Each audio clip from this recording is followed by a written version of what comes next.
Are you tired of watching shows that only give you general social media theory and expect you to figure out how to apply it to your own industry?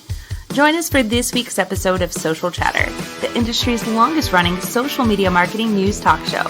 Not only will you learn the latest breaking news, but you'll also gain practical advice on how to apply it. Now here's your host, Christian Karasevich.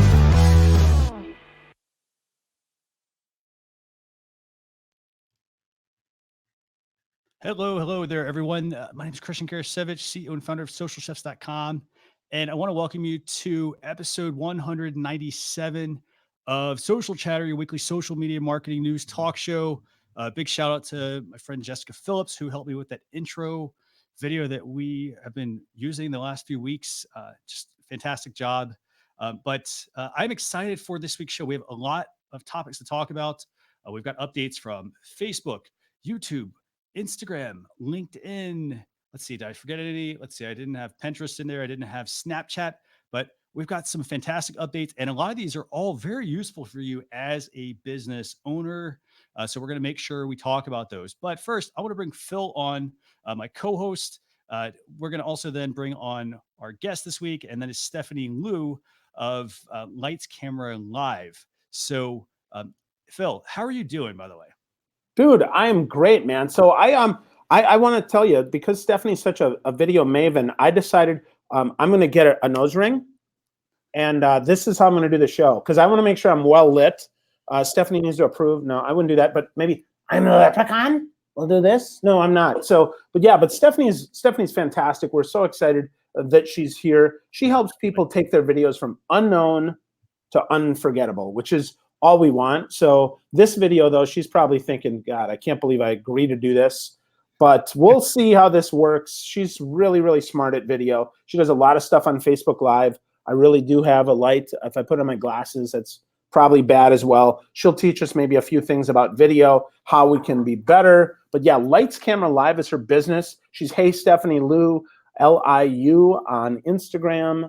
Really smart. She's a friend of many of us here in the social media space, and we're just excited as heck that she's here. And hopefully next month I can go to dinner and hang out, because I'm coming back to San Diego. Now, Christian, how do we get you to come back to the States, man? What's going on with that? We'll work on that. Yes. All right.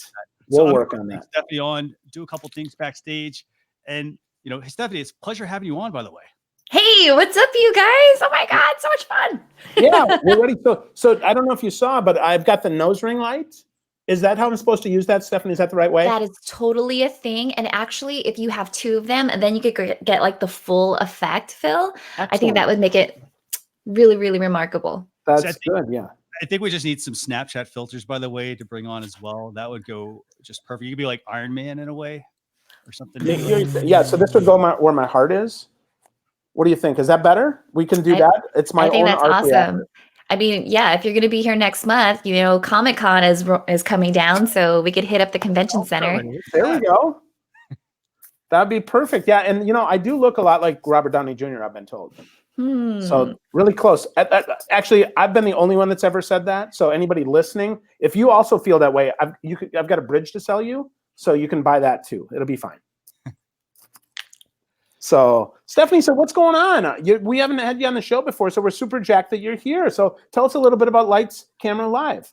Yeah, so Lights Camera Live is where I help business owners build their brand and their bottom line by leveraging live video. So everything from how to get that camera confidence, how to go ahead and captivate the spotlight and put all of your competitors fading into the darkness. That's all what I'm about. I just came back from Social Media Week Lima last week. So you gave a shout out to Jessica Phillips, and I've got my little bobblehead in the background. Very so nice. It's good. It's good to be back in San Diego. It's fun. Ooh, awesome. So do you have any tips real quick before, or do you want to do these now or at the end? Any tips you want to share with viewers as far as live video, if they're just getting started, or, maybe like your best tip, maybe something that you learned along the way? Because again, we don't just start off like really good at video. I mean, it's a process. Yeah. We talked about this earlier. Like, this is the 197th episode of the show. And, the show is very different from what it was before. So I don't know if you have any particular tips you want to share. Yeah, I would say if you're starting out with live video, You probably want to go ahead and have your show look exactly like this one, but understand that it has been an evolution. Everyone starts from somewhere. So just keep in mind that what you have right now in terms of your setup, it will eventually evolve. You don't have to go and run out like the latest and greatest DSLR. You could get like a Logitech Brio and really start from there. And honestly, if you guys are really shy in front of the camera, just go ahead and pretend that you're talking to Phil, because Phil will just go ahead and melt all of that anxiety away and make you smile and make you more captivating on camera. Fantastic. Aren't you sweet? That's good advice though, right? So I actually have clients, they put my picture below their camera so that they can talk to me. And that's great advice, because you find someone that makes you comfortable and you just have a conversation, much like we're going to do with you today, Stephanie. Outstanding. So where do you want to start, by the way? We talked a lot about backstage about the different topics, that we were going to focus on, but I know we've got a hard stop. We want to also value our viewers' time. I mean, that's also a key thing, I think, when you're talking about video. Don't just go on and, hey, I'm going to just start talking and it's 3 hours later. There needs to be a definitive start and a stop time. Think about all the shows you watch. Every show you watch, it's, 45 minutes, for example, and it stops at 45 minutes. It doesn't, hey, oh, we didn't accidentally run over. So keep that in mind. But where do y'all want to start? Oh, well, we should start. What is video? No, I'm just kidding. We're not going to start with what is video. That's horrible. What about YouTube? What's going on with YouTube this week? So some cool stuff for those of you that are on YouTube. And if you're not, you should be on your business if you have a good strategy here for video. What's happening with YouTube this week is now they're going to give you more control over the homepage and what's up next, which means a lot of the old tricks that worked on YouTube are not going to work anymore. So, Stephanie, I know that you're mostly a Facebook person, but tell us, how do you think that this might help people if they do it the right way, as Facebook Live, Facebook Watch, and Facebook Parties have done this? Well, one of the things that I really love about this new update is that you're going to have the related videos be much more accessible. So if you're creating content, like let's say in clusters or in episodic content, it allows you to go ahead and keep your viewer tuned in for longer than just the first video. And now you're building that know, like, and trust factor. And it's going to be much more easier for you to go ahead and get that subscriber and build that audience. Fantastic. Awesome. It's a great tip, right? So make it more, have some episodic stuff so that people can binge, right? We know that Netflix is big because people will watch a whole season of a show, not just one episode, and they want to do it in their own time. So what tips do you have, Stephanie, for people that want to be more episodic? Do they have to plan more? I mean, is it just pick the camera up and then cut it up? I mean, what do you suggest? Yeah, I like to do the 10 by 10 formula, which is really, I write down on a list, a piece of paper, and I draw a line in the middle, and I write down the top 10 frequently asked questions that I get about my business, my product, or my service. And then on the right-hand side, I'll write down the top 10 should ask questions that people should be asking about social media or Facebook Live. And once I have those 20 ideas, you guys, I go back to my audience and say, of these ideas, which ones are you most interested in? Because as they prioritize that content, that's going to be how I'm going to release the videos, because it's all related to one topic. Wow, that's great advice. So 10 FAQs and 10, let's call them wish you'd ask questions. Yes, yeah. And then ask them which are the most important ones to them. I really like that. That's strong. I'm writing that down myself, because I think that's really, really good stuff. So cool. So Christian, what do you think about this change? I know that you're kind of, we're doing more YouTube now with social chatter. What do you think about this? I think it's a good update. I mean, I think, as you can see here from this animated GIF that's playing here, you have control over the content. YouTube's going to let you also remove suggestions, so things that they think you want to see, and they'll also tell you why. I really wish Facebook would actually adopt this model as well, beyond just the like, hey, let me report that. And why did I report it? Because it wasn't relevant. This gives me more control. And I think it puts the responsibility on the user to customize their content. A lot of times, like, we get in there and we just start, like, you binge and you start watching stuff and it's like just a bunch of junk. I think that this is very, very, very relevant, very important. And I'm excited to talk about the tool we have this week, by the way, too, because that's a customization tool. But more on that later. But I think this is a good update for YouTube users. Lots and lots of updates here. And you can also say, don't recommend this particular channel, this particular content. Why did they show this to you? So I like that YouTube is doing this. I think YouTube still, in my opinion, is the dominant video player. As much as everybody wants to say, well, hey, Facebook, the place that everybody goes, people are watching a lot of video. Yeah. Cool. That's really good. Yeah, I think this is a good change too. So hopefully Facebook and YouTube, they copy each other and they keep iterating to making themselves better, because I think that only helps the businesses, and that only helps us all have a more unified interface, so we're not confused and we know what's going on. And as a consumer, that helps everybody. So I'm for that. I think that's good. So cool. By the way, if anybody's having any audio issues, just let me know. People were saying they couldn't hear my audio, so I'll try to get closer to the mic here. But I'm the leprechaun. That's what we're supposed to do, right? I'll just stick with. I've only got one joke, folks. Sorry. So that's mostly for Stephanie and me. So Christian's not laughing either. So Christian, I'll come up with a better joke for next week for you. So that's a YouTube update this week. Where do you want to go? Guys want to go next? I mean, I think. Well, Instagram, man. Let's go to Instagram. They've got some simple stuff here, simple changes. First is the fact that they're now, as expected, bringing ads to discovery. So this means that, you're searching, and one of the things you might get is great content from Stephanie, Christian, or myself. And one of the things you might get is a hopefully relevant ad from someone undiscovered to you, unknown to you, or maybe even someone that you saw but maybe posted a couple days ago that's now bringing it to your forefront. So I think this is actually a good thing, as long as they keep the focus on the relevancy. So Stephanie, what about you? Is this surprising? And what do you think? Are you going to do any of this with your videos?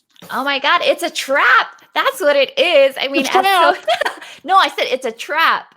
I mean, as someone that loves Instagram, and I do, get pulled into all of the Instagram ads, I do find myself buying things, and Discovery tab is where I like to hang out to discover new content. So if I'm going to see an ad that is relevant to my interest and things that I'm really, really interested in, I'm more likely to go ahead and click on that ad to find out more about it, click into the actual profile to see what other people are saying about it, and maybe even perhaps engage with that brand in direct messages, because everyone likes to slide into the direct messages to learn more about it. So I think it's brilliant. I think that's really smart. Yeah, the goal, if you make great content, is to get people to converse with you. Not just to heart it, but to really have a conversation. Like, hey, look at some of those cool, I like that latte. Perhaps can you make me a latte? Right? I think that's pretty cool. So Christian, are you going to start using some of this, or what's going on? I definitely think that this is a feature that everyone should be using on Instagram. Again, I mean, it's not really it's not unexpected that Instagram started rolling out more ads to these areas. We knew that it was coming. Yeah. Definitely, but the good thing is, I think, again, like the visuals, I was thinking about this as I was putting together the blog post recap.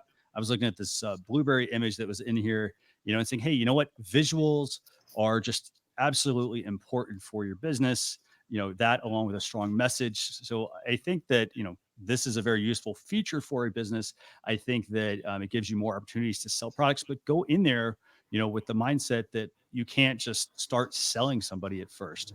You need to make sure you're addressing people in the right stage of the sales funnel. Sometimes people that don't know you, they might like your content and immediately buy, but you might have people, most of the time, that want to learn more about you first. And that's going to start with, like just having good content out there. So, and sorry if I'm not as engaged at the moment. I'm trying to work with an audio issue here, but yeah. Well, Christian, I think you make a really good point there, and that is the goal of this sometimes is direct response, right? I want to sell you that dozen donuts. Okay, that's great, right? And I might run that ad from 6 to 8 a.m. That's fine. But later in the day, you might say, well, I'm not looking for donuts to eat today. I might be looking for a donut shop that's close to me. In which case, or I might need a pick-me-up, right? I might need some coffee, which I certainly need this morning, right? So I might be looking not just for your donuts, but now I want to see, well, how good is your coffee? And then it's 2 o'clock, so now I need a doppio espresso, right? I need more juice. So I want to see that, and I want a relationship with you because I haven't met you yet, in hopes that maybe you might be a little far from work, but you're closer to where I live.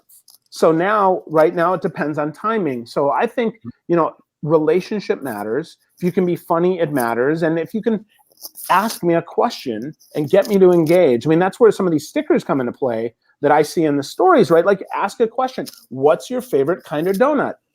I don't know. What do you think? Stephanie, are you a donut lover or do you eat fruit? I like a creme brulee donut. Well, you're here in San Diego, the donut bar, right? The one that has like people lined up for hours. Yeah. That's the best. Yeah, that sounds really good. That sounds really good. Christian, what about you, man? Donuts? No? Yes. Donuts or bagels? Love donuts. I'll have to have you guys send me some though, because the ones that we have here are not very good. So Not very good, huh? Do you want a relationship with donuts, or you think you should break up with donuts? What are you thinking? I don't know. I'm not sure. I think me and donuts, yeah, we broke up, though I did buy some today. So we'll see. I did. I gave them away. I bought 3 dozen donuts, and I gave all but one and a half away. So it was good. So Stephanie, I'll buy you donuts when I see you. Let's do it. Creme brulee donuts for Stephanie. Mhm. And soggy donuts for Christian, because it'll take a month to send to him. Duane says they're an all-day food. And I 100% agree with that. 100%, yes. Okay, so what's your favorite donut? Christian, what's your favorite donut? Stephanie says it's creme brulee. What about you? Like maybe a Bavarian cream or like. Oh, so there you go. I had a cherry glaze, cherry in stuffed, right? With on a glazed top today.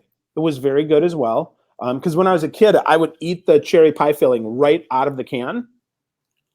And yeah, so I still like that. So yeah. No, hey, don't be mocking me, Stephanie. No, don't knock hey, it but it's cute. I just had a vision of you, like 6-year-old, you like, cherry. That's right. Is that how to do unforgettable? We had to like record that and make it. That is, where is Chad? I hope Chad is watching this because he's like the king of gifts, and that's got to be a thing. Oh, Christian. Oh boy, this is good.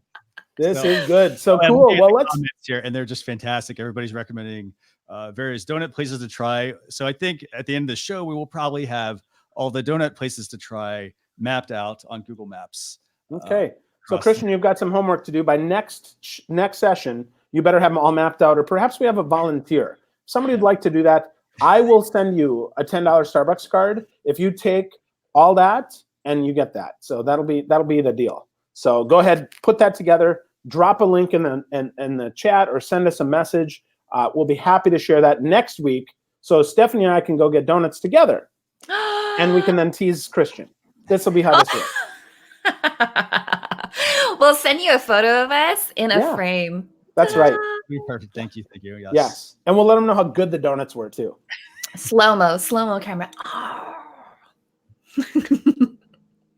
And now he's crying. Oh, Christian, I'm sorry, buddy. Well, let's move on to another topic then. Let's talk about Instagram more, about keeping content captured in the stories camera for 7 days, which I think is a pretty big deal here. Because Instagram used to be known as Instantgram, and now it's 7 days gram. And pretty soon it's just going to be grandma and grandpa, because they're going to keep making more things, more like Snapchat. I don't know. What do you think? Snapagram for you, Stephanie? What do you think?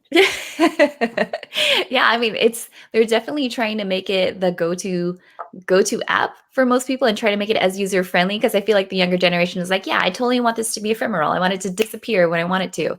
But for those that are leveraging social media for the first time, might be kind of new, they do a story and they're like, but what happened to my stories? And I think this is really just going to make it easier for them. Yeah. And again, think about the average user, right? The average user, this is a big move for those of us that are all about being, the ephemeral content. Totally agree with you, Stephanie. I think this kind of wrecks that. So what about you, Christian? I think I cut you off. I'm sorry.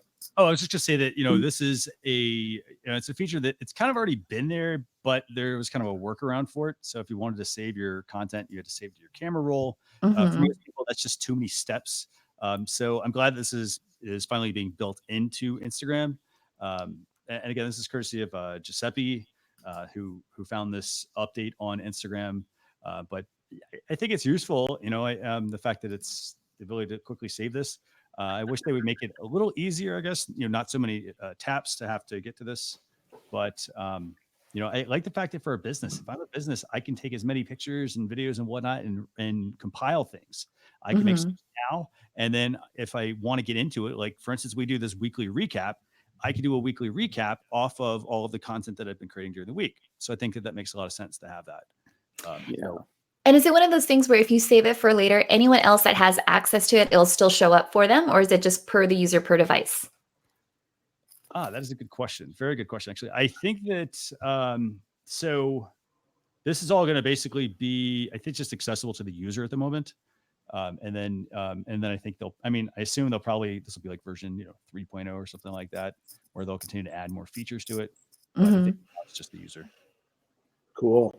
Yeah, we'll see. That's a great question. They're rolling it out slowly. We'll see what they do. This, again, this potentially has a lot of potential to do that, right? Potential. I said that the wrong, right? But it has an opportunity to really do some stuff.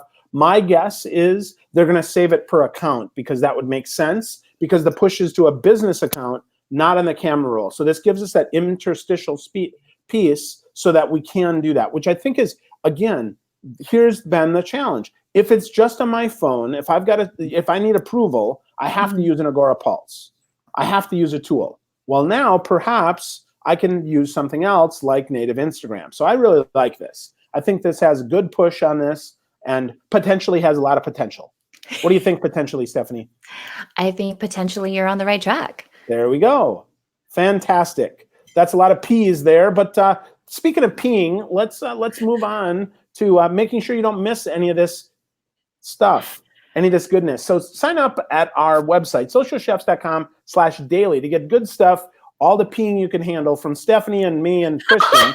So that, no, none of that. Not that. P words I'm talking, not peeing, but P Just words. spell off the camera. That's right. Yeah. So like potential, like helping you be more remarkable and unforgettable on video. Just sign up at socialchefs.com/daily and you can get some great stuff. Again, that's socialchefs.com/daily for all the latest in social media, including all the best stuff from today's show. So and there are quite a few topics that I know we oh my gosh, get to, because I think we had 10, 12 topics. Yeah. Yeah, this has been one of the busiest weeks in change, which is fascinating because it's month end, it's quarter end, and next week is a holiday. So it's almost like they're rolling it out in hopes that people are going to use these tools. That's interesting. Yeah. By the way, Chad was not on, but he was tagged. Amanda tagged him, actually. Amanda so he's out drinking. He's out drinking, so it's kind of early for him in Houston. Actually, isn't it Social Media Day in Houston this week? I'm pretty sure it's this it week, is, because I know Katie Miller's down there. Chad is probably there. Ann Wynn is there. Rebecca Council. All of our friends are there. So shout out to Social Media Day Houston. We love you. We wish you were here, but maybe you can come back sometime and give us a recap on that, because we'd love to hear what happened there. So that's pretty cool. It's not quite Lima, but it's Houston. So cool. Well, hey, let's move on to LinkedIn, Christian. Let's talk about LinkedIn, because here's the thing. LinkedIn for B2B business is the money. So let's talk about this. And this week, LinkedIn made some changes to community, which allows you to engage better with your community. So you can actually, holy crap, Anne will be so happy about this, you can finally do things from your mobile. This has been a complaint for the last 1,000 years. You couldn't do anything on the mobile. It was completely useless on the mobile. And now you can edit it on the mobile. So Stephanie, how much do you love LinkedIn on a scale of it's awesome to it's Phil? Where is that in your scale? Just curious. Wait, so this is awesome, and then this is Phil, like as in like wow, as in like creme brulee donuts? That's right. It's creme brulee donuts. Awesome, good. Yeah. We're gonna have a donut scale, you guys. That's right. I think it's brilliant. I mean, we're seeing, like for me personally, as my business for social media, as well as speaking, it's one of the best ways to keep your brand top of mind and tip of tongue. They're rolling out all of these amazing updates. The fact that you now have community hashtags that you can follow as a page, as a company page, and jump into those conversations. I think that's great. We're seeing a lot of users like Rob Alasabas from Thinkific and Mike Alton from Agora Pulse.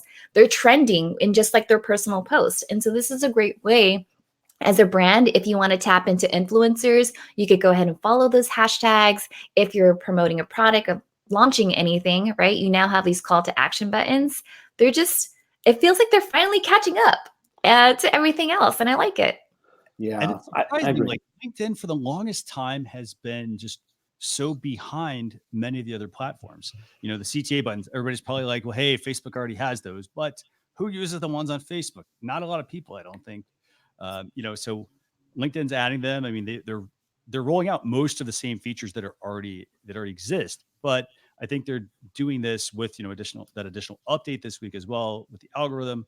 I think this is, these are really big moves by LinkedIn, the CTA buttons, the analytics, the communities, hashtags. I mean, to me, it's like a trifecta. Like, it's really good that LinkedIn is finally doing something.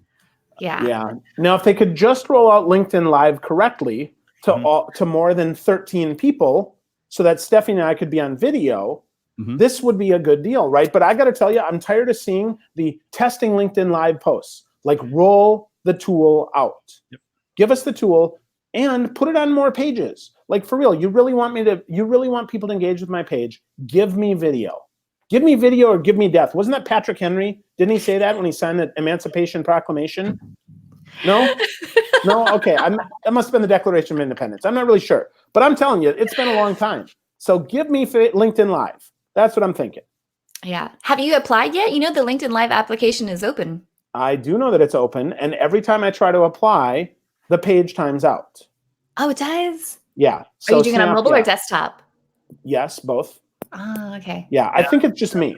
Well, yeah, and it didn't, like, it would get you most of the way through, and then the option to actually submit was also disappearing in some cases.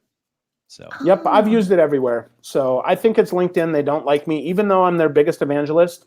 I heart LinkedIn, right? So I'm the wrong side, but you can see, right? So I like LinkedIn on both sides. So it doesn't matter to me. So I've just got a big heart. I think that's what it is. So yeah. I think there's an area where you could attach something to show what kind of content you create. So I think if it was like a donut with your face in the middle, it says like, pick me. Yeah, that's it. Because the icing, or you could put the little fondant.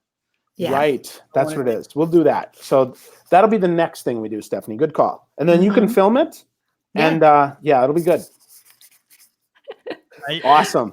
I think these are really good updates. These for business this week. I mean, I think they are, very useful. I mean, I'm gonna play this video real quick for everybody. Hopefully they can see this, just with the community's hashtags. So this is going to give you the ability as a business to be able to control, like, where your content then gets shown.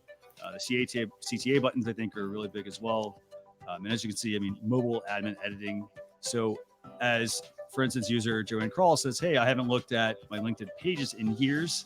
I think that, it might be a good time to come back to that because, you can go in and make your edits. You can now go in and tap into these CTA buttons and just kind of see how that actually works for your business. So, yeah. You know what actually would be really cool is if they were to do more updates for LinkedIn communities and take that call to action button, kind of like what you see on Facebook, it could say join group, but then it actually points over to a community on LinkedIn. I think that would be really interesting. Yeah, because groups have been a feature that have really just kind of gone by the wayside. They haven't used those in a while. I think a lot of people are probably members of groups they are not part of or don't really participate much in, I'm sure. So I think that's a great suggestion, actually. And hey, maybe that is going to be the next update that LinkedIn comes out with, is the ability to tie in their community, kind of like what Facebook's doing.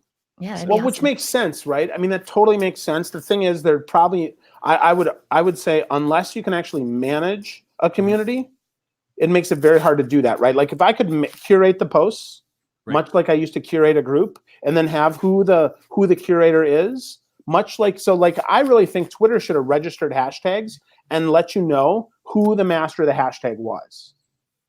I'd love to see the same thing on LinkedIn. Website domains. What's that? Maybe kind of like website domains. So you can like almost like, well, or again, because it's not permanent, right? Twitter could change their mind. LinkedIn could change their mind. But I think you give us the opportunity to understand, much like we know who the admin of a group is, if we could understand who was the admin of the community, who was the admin of the hashtag, and maybe you have to make 5 of them or 3 of them or whatever, or it's got to have a certain number before it becomes a registered community. I think that would be awesome. I'd love to see that. That's a great idea right there. Yeah, I would imagine once you're actually in a community, you'd have like a pinned post that says, this is what the hashtag is all about. I'm the moderator. You have like your intro video, because otherwise it's just like your hashtag feed and you just see post after post, but you don't really know who is managing it, who's the face behind it. Yep, or even what it means, right? So hashtag of WTF could be the Wisconsin Tourism Federation. Or what's that for? Right. Like LOL always stands for lots of love. So that whenever my mom, whenever anybody in my family dies, my mom always says LOL. I'm not sure why, but it makes me laugh. So it's really good. Christian, have I made you cry again, Christian? I knew what was coming there, actually. Yeah. You did, of course. He's seen this show before. So this is episode 197 of Social Chatter. So he knows these are bad jokes. Stephanie, these are just for you. Just ignore Christian. They're good jokes, right? See, there we go. That's awesome. Yes. All the new people laugh at my jokes. Okay. All right. So moving on, we've got one more LinkedIn topic to get to. And this, honestly, this is a pretty stinking big deal, if you ask me. And that is LinkedIn is changing the algorithm to go niche. This is really, really big. This is favoring conversations that cater to a professional interest instead of viral content. So some of these people who are posting all this crap to try to get viral, hopefully will get smacked down because it's not useful. Well, it's just not useful. Yeah. Like there are some people that have several million followers on LinkedIn that totally are nothing but clickbait. Yep. Sad stuff. So Stephanie, what do you think about this? It's a move that's very similar to what Facebook did this year in terms of the algorithm update, shifting more towards the user's interest and creating those different communities. So I absolutely love the idea. I love to connect with like-minded individuals. If we are on the same, geek wavelength about donuts or Star Wars or any of that stuff, I would love to engage with those people. So I think it's really interesting. I also think as marketers, it gives us an opportunity to really tailor our message, right? Well, you already should be, but really tailor a message on the LinkedIn platform to get it discovered. Right on. I like that. I think that's smart. Christian, what do you think? I think this plays right into LinkedIn's wheelhouse. The fact that a lot of people always associate, have and still associate LinkedIn with just being a place for business. And so by focusing on a niche, I think this actually might help surface a lot more of the content, not just the individual post. I'd love to see it bring up groups, for example, have some better tie-ins there to surface content, obviously, that is more quality content, I think, as well, versus, like, hey, big deal. This is a viral video that has, 100,000 views. I don't really care necessarily. I'm more interested, you can obviously tell based off of what I put in my profile, the things that I'm interested in, the things that I engage with. So I think this is another good move by LinkedIn as well, to make this update, especially for businesses or people that, are using the platform and are still using it specifically for business. So I think it also really helps creators, right? So here's the thing. Creators now can cater their content to their community. So if I think about this, right, instead of here's a tip for everybody, instead I can say, hey, for the manufacturing managers, for the sales leader in a software company, here's a great tip for them. So I think not only does it help hopefully categorize stuff, but it also encourages folks to be more on topic, because how you lead, how you sell in one industry is not always how you lead or how you sell in another industry. I mean, Stephanie, you do video. I'm sure that there's the same with video. So tell us about maybe some of the ways that you could see video being used to be more niche and targeted. Well, right now with video on that side, we're doing, the hashtags. Like it's really easy to hop onto like the video marketing hashtag, because not a lot of people are doing video. They're still trying to get over that confidence on camera.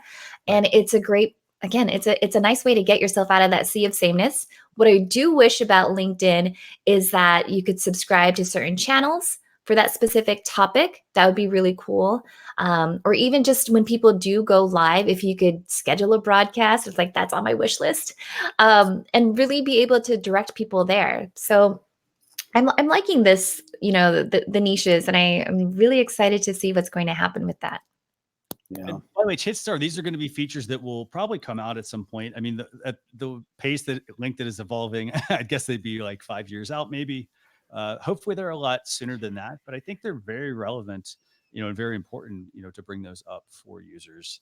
LinkedIn, again, I mean, they're behind with a lot of things, but I think they're making some big strides here to get them in front, more in front of the customer and get people coming back. And I think, Phil, we talked about this. I think it was it last year, maybe in our recap show of the year, where we talked about how LinkedIn was going to be, really making some big jumps in 2019.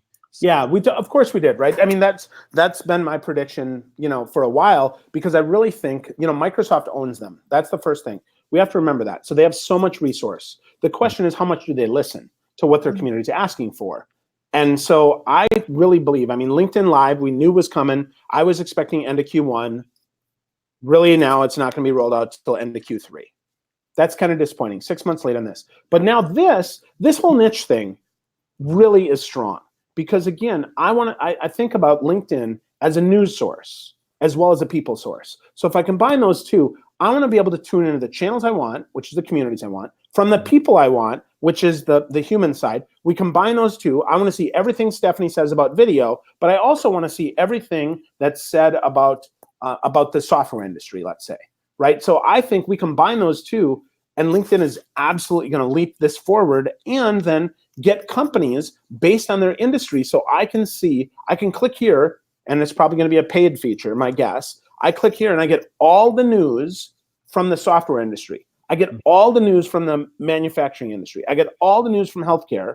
And it's also going to encourage companies to then feed that beast, because that's the TV station that they're on. We're going to see more live. We're going to see more people that are not just offering broad-based tips, though there's certainly nothing wrong with that, right? That's fine. But that's the challenge. It's like people say, well, that doesn't relate to my industry. Well, now it will. And I think this is good. Stephanie, what do you think? I think you're potentially on track with its potential. You use the P words. Very good. So Stephanie wins the prize for that, right? So yeah. Free donuts next time I see you. Seriously. Yeah, honestly, I really like what LinkedIn is doing. I like the ambassadors that they have out there. I like the fact that they also have LinkedIn Local that's being pushed out. They do support, individual users that want to shine a spotlight on LinkedIn and all of its capabilities. So they're definitely, with Facebook and all of the drama that's been happening with them, LinkedIn is definitely like right here. Creme brulee, donut, Phil, and Christian. Awesome. Totally agree. I think that's wise. I think that's a really good point. Christian, what do you think, bud? Actually, remind me the question here. I was over here looking at the comments. So we're talking about, LinkedIn, right? Are these big changes, good changes? What do you see? Are these creme brulee donuts, Stephanie Liu, or are they Phil Gerbishak, the glazed donut? Which are they? I think these are very, very, very good changes for LinkedIn to be making. I want them to continue pushing things forward. And I think they're doing a great job with it. Getting people, the hardest part, and this is, once people, because we saw this in the comments, once people leave the platform, they have to get them back. And I think having these features, they're going to have to make big strides, like bringing out the live video, for example, features that people are currently using, I think, to get them to come back to LinkedIn. I think that's where a lot of people are going to, kind of struggle with it. But I think the other thing is if they can control the content and have, I don't mean control the content we control what gets posted, but if there's better quality content on the platform, I think that's going to be, the next game changer, to get people back. Because, when you look at Facebook, for example, a lot of people say, hey, there's never anything good on Facebook, or it's all politics, or, the mute feature, for instance, or this news feature. People are complaining about the content, the quality of the content. And that sort of starts with your audience. If you've got the wrong people, in your group, for example, your circles, then you're going to not get the content that you're really wanting. And you can't really blame Facebook for that, because it's not really Facebook's fault. It's more the people you're hanging around with and what they're surfacing. So I think this will be a big move, for LinkedIn, to get people back. And I think the key thing is going to be they're going to have good content off of it. Cool. Totally agree. Lots and lots of opportunities here. Lots of different ways that this could go. Let's hope that LinkedIn continues to push the envelope, push it forward, and continue to be awesome and make some big strides, and not just try to copy, but actually try to innovate, because I think that's where we're going to see some awesome stuff coming out of LinkedIn with all the goodness that's come out of Microsoft in the past. So here's hoping, right? Here's hoping. Yeah. Before we switch topics, I got to bring up Barb's comment here. Microsoft's hearing has gotten better since LinkedIn's acquisition. Definitely, they're starting to make some big jumps. So really appreciate that. Thanks for tuning in. Yep, totally agree. time for another topic, or do we want to go into tools? Well, I think we're at 45, so we should go on the favorite show. So bring up the graphic, and now is time when we do the tool time dance. So Christian, you bring it up, and now it's Stephanie. It's time to dance. We do the tool time dance. What is the tool time dance? Oh, just dance however you want. So however I want. Okay, no one. It's the perfect time to dance because nobody's watching. Because the tool time graphic is on. It's our favorite time, folks. We talk about 2 tools that you can use to grow your business. And the goal with this on Social Chatter Tool Time is that we want you to think strategically about how you might use these tools. Any tool is great, and any tool can totally suck the life out of your business if you don't use it well. So now it's time for tool time. Tool time. It's time for tool time. Woohoo! Party. So Christian, bring us back from the dance party, buddy. Awesome. First tool. And by the way, the thing to remember about tools, I mean, there are tons of tools out there. They will all help you accomplish some task. Some of them are better than others. You know, it's not to say, well, hey, you know, everybody uses this one. I need this one for my business as well. That doesn't always the case. Like Stephanie, do you have any? Like, I'm sure you probably ran into this with live video. I mean, we've gone through, I can't remember, like 5, 6, 7 like different live video platforms, because each one, like, you know, hey, it had some features, but it didn't really offer what we wanted to have for the show. So we've moved from tool to tool to tool for that. But have you run into that, I guess, a lot with customers or with clients? Yeah, so especially with clients that come in at different budgets, right? So some of them, it's like, man, I would really, really love to use this enterprise tool, but I could also use that budget towards hiring 2 other people on my team and maximizing the value out of that versus just getting one tool. So I think having, you know, staying top of mind and tip of tongue of like what tools are out there and what would be great for your clients is going to make you a more powerful and strategic marketing partner. Definitely. So this first tool that we have for everybody this week, it's called Group High. Do you want to kind of tell people what this one does? Oh my gosh, Group High. First of all, the name is hilarious because anytime you try to say that to someone, they're just like, what did you just say, Christian? Did you just say we all, you know, sit around in a circle and have some fun? Yeah. But Group High is one of those, it's a powerful blogger database. So for any of you that are interested in working with influencers and content creators, this is the fastest way for you to go ahead and plug in a niche topic, category, things of that sort, find out specific influencers, get a firm understanding of who their audience is. Is it male? Is it female? What's their average website traffic looking like? And then download that list, reach out to them. But not only just for research, but also building the relationships, because it can become your own CRM for the influencers that you work with. Definitely. And by the way, I thought this was a fairly expensive tool. It's what, about $100 a month, I think? About $100 a month. Yeah. And the first time I ever used it, Christian, you had to be on an annual plan. And for an agency, it's like, okay, well, you know, we have this big client. We know that we're always going to be working with influencers. So sure, we'll make the investment, which didn't really help out the smaller, you know, agency. So I kind of like these pricing plans, because if you're just doing one-off campaigns, sure, you know, drop that $99 or however much. Definitely. And, you know, and they can try the medium plan. I'm kind of surprised the medium plan is try for free, but everything is sign up. But yeah, not so sure about that part. But, you know, the fact that, you know, it's $99 a month, I'd recommend giving it a try. You know, if you're trying to reach out to people, having worked in, you know, for Fortune 500 companies, I mean, one thing we always did was we'd work with, you know, influencers, but we just bring on random people. And I always felt that, like, I didn't feel like we vetted them enough. You know, in this case, I mean, like you said, you can pull up their, you know, not just their social profiles, because it doesn't matter that, hey, you have, you know, 50,000 Twitter followers or whatnot. Like, those numbers don't matter. That you have X amount of Facebook followers or fans, like, that doesn't matter as well. It's about the content and the engagement that you're getting on the content. You know, for people that say, hey, I've got a blog and I publish 5 times a week, big deal. Like, look at the numbers. What kind of shares are you getting on that? Yeah. And the reporting is pretty robust, because with the click of a button, you could say, okay, Christian put together we worked with Christian on this social media campaign. Look at all of the organic engagement that we got from him across all of his platforms versus paid. And it really kind of just sells that to your client.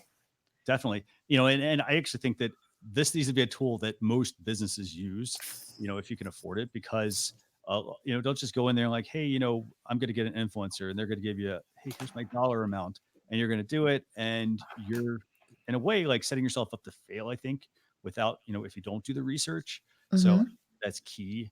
And also, I think the other thing I also think is important here is like, I'm looking at some of these screenshots. You can also pull up the engagement rate, for example, on the content, the engagements, the engagement rate. I think that's very, very, very good information because that shows that the people can help move the needle and very the needle for you. So Phil, do you want to add anything on this one? No, well, I guess the only thing I'm going to add is use this wisely and niched down. Think about your target. Don't just reach out to the biggest and the baddest because you're just going to waste your money. Take your time and figure out who your audience is, who influences your audience, and then use those people. Think of this as the perfect yellow pages for bloggers who could write in your niche instead of paying someone thousands of dollars to reach out to me to talk about things that I don't care about, right? And by me, I mean me or Stephanie or Christian, right? Because we're influencers, if you will, but we may not be influencers in your topic. So don't waste your time. You could find someone with a couple hundred followers who has a 50% engagement rate that could do an even better job of talking about your office furniture than me. And those are the people you want to be influenced by. By the way, we love donuts. So we do, we might not blog about donuts, but we do like them. So I would say we probably are influencers. So you could put that in the little notes section. I mean, that's what I like about it too, is that in an agency, the average lifespan of an employee could be 2 to 3 years. And that relationship with that influencer could possibly go away. But if you have the notes in GroupHi, you could know like, okay, we worked with Christian and Phil on this. They did a great job. Here's the report from that. Let's go ahead and work with them next year. That's right. Yep. Absolutely. Great point. Great point. Number one for the week. And then tool number two, and I'm excited about this one. Tool number two is the Elgato Stream Deck Mobile. Now, I have the physical version of this. Stephanie, I think you have the physical one as well. I do, yeah. The 5-panel. Which one is that? Is that the 30, the new one, the XL one that came out? I don't know. This is the normal one. So they have a new model, but obviously, so those are physical pieces of hardware. But obviously, we know that people use their mobile phone, and so what this basically is it's the physical hardware packaged into a mobile app. It's $3 a month or $25 a year if you want to use the mobile app version. So basically what you could do, you could set up a whole bunch of actions that can be run from your phone. Your phone becomes a controller that you can use to fire off different tasks. For example, we use it for Twitter. So if you go to twitter.com/socialchefs, you'll see our tweet that we sent out right before the show. I did that right button, super easy. If you go in and you can also tie into like OBS Studio if you're using that for live video. Hey, a whole bunch of other tools, and and I talked about this earlier. It's about customization. So out of the box, it does a lot of things well. If you want to make it do even more, you will have to spend a little bit of time learning how to do that. Yeah, it totally makes sense, right? So here's the question I've got for you, Christian. So is this did the band Styx, did they come up with this, right? This was Domo Arigato, Mr. Elgato. Is that how this works? Or is that a different show? Different show, totally different show. Totally different show. Okay, but yeah, this looks fun though, right? I mean, if you think about this gives you 15 buttons to trigger a bunch of actions. So it makes it really easier. Again, if you're strategic and you think about, okay, so what are the top 15 things that I want to automate, that I want to do, whatever it is, right? 15 things. Now I've got an opportunity to say, okay, well, let's do those things. Let's do those things, right? To your point, right? Tweeting out what you've got a live stream. That's fantastic. It might, push it out somewhere else. Different sound effects. I mean, this has a lot of potential. And how much is the tool? So it's $2.99 a month, or you can sign up for the year, which is $24.99. And so the key thing here is the physical device is, and by the way, I'm going to bring Stephanie back on. Yep. So the physical device was, I think it's about $150 if you get the 15 button one. The 32 button, the XL one they make is like $200 something. So, but it's a physical piece of hardware. So this is actually basically just software going on your $1,000 phone, basically. Cool. And is it iPhone only? Barb Tomlin sent us a message. Is this iPhone only? I don't know. It was rolled out for iPhone initially. I need to see if there was an Android version, but I'll let you guys know here in a second. Cool. So, Stephanie, have you used the mobile version yet? I know you like the desktop one. Yeah, I haven't had an opportunity to use the mobile one just because I have this, and it's pretty small for me to take around with me. But I think this is really cool for someone that wants to give it a try for the first time. Give it a shot for the first month, and then if you find that you'd like to have more buttons to play around with, that way your phone could just be your phone. Yeah. I think it's a pretty smart move. It makes it fun, especially for live streamers. Yeah, and they have, by the way, it is iOS only, and it's offering a 3-day free trial. So you can basically try it for 3 days, use some of the out of the box features to control things such as, like I said, your Twitter channel, OBS. You can control sound, obviously, like the mute button, the volume, Cool. lighting, the timers. You can get all sorts of customization out of this, but yeah, it is iOS only at the moment. iOS only right now, or get the hardware so you can play with that. But it could bring you a dance party, though. I'm just saying, right? So we danced a little bit before. We could dance a little more, right? Yeah, there you go. Stephanie's dancing. Christian's looking at me like I'm an idiot again. So anyway, but that's okay. So, yeah, so those are our tools, eh? Lots of good stuff there. Lots of things folks can use. But again, be strategic, folks. If you're thinking about this, how do you use this for your business? Don't just buy these tools, waste money and time. Really be strategic. So, Stevie, what do you think? By the way, if somebody wants to get started with, say the Stream Deck, I mean, what's the best way to do that? I think. The best way. Okay, so if you're a live streamer, so here's basically how I have it set up. I produce 4 different live streaming shows, and I use ECamm for my live streaming platform. And every single show has its own branded graphics, different scenes rolled up in there. And so that's how I have it organized. I have it by show number 1, 2, 3, 4. I click into it, and as kind of like what Christian's been doing, you've seen this. He's been able to switch the screens. You could do the same thing with your Stream Deck without having to look down, right? So you're sitting there, you're following the flow of the conversation, and you're able to switch the screen as needed. I mean, I use it even outside of live streaming. I'll use it to launch my favorite video editing app. I'll launch it to go ahead and pull up my YouTube channel, whatever I need that I need to do. It's pretty versatile. Yeah, and for example, like you use it for that. For instance, I have timers set up on mine. So if I'm like, hey, I have a task I want to get done, I've got timers. I've got one set up, for instance, where I can change my Twitter handle, I can change my Twitter name. I better not say my handle because I don't want to just have somebody steal that. I can change the Twitter name with the press of a button. And now at the end of the show, I press it again and it goes back to normal. So there's a lot of functionality that is there. You can launch apps. You can control your sound. You can control features of your computer. You can actually even, I don't know, do you have any macros set up on this where you can basically push the button and have it run like 5 or 10 different things at once? I have it.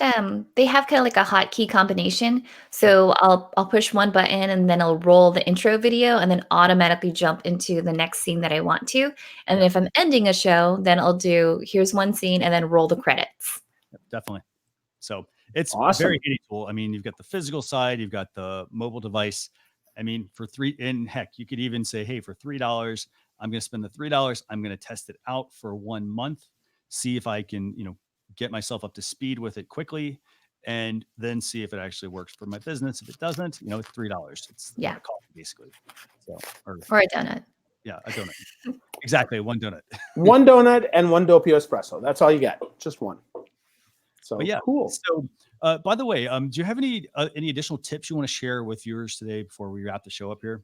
Like, whether it's live video or just something to get them started if they're, if they're stuck.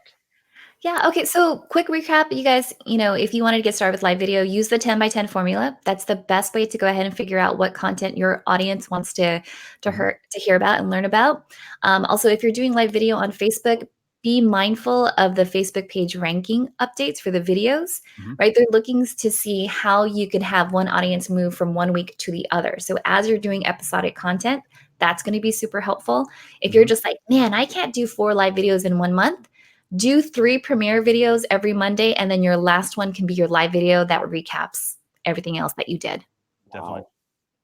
Brilliant. And where do we find more of your brilliance, Stephanie? You can find me over at lightscameraLive.com if you want more geekiness and behind the scene donut pictures, and hang out over at the Social Media Strategist group. Awesome. Awesome. Awesome. Well, you're fantastic, Stephanie. Thanks so much for making time for us. I can't wait to meet you next month. Yeah, totally gonna do it. Christian, expect something in the mail. Okay. So It'll take a while. Yeah, it might actually. By the way, if you could just do us a favor, drop the link to your website and your social profile where you think people want to probably connect with you the most at. That would be fantastic. For those of you watching, by the way, we're going to have a blog post recap going out tomorrow. This is episode 197. That'll be socialchefs.com/SC197. And I just want to say, Stephanie, it's a pleasure having you on. I'm actually looking forward to working with you more. I love all the knowledge that you're sharing and just all the energy that you bring. It really just helps make the show better. So thank you. Thank you. You guys are the best. Cool. So, okay, guys, I want to thank everybody for tuning in, and we're going to roll our credits, but we will see you all next week. Bye.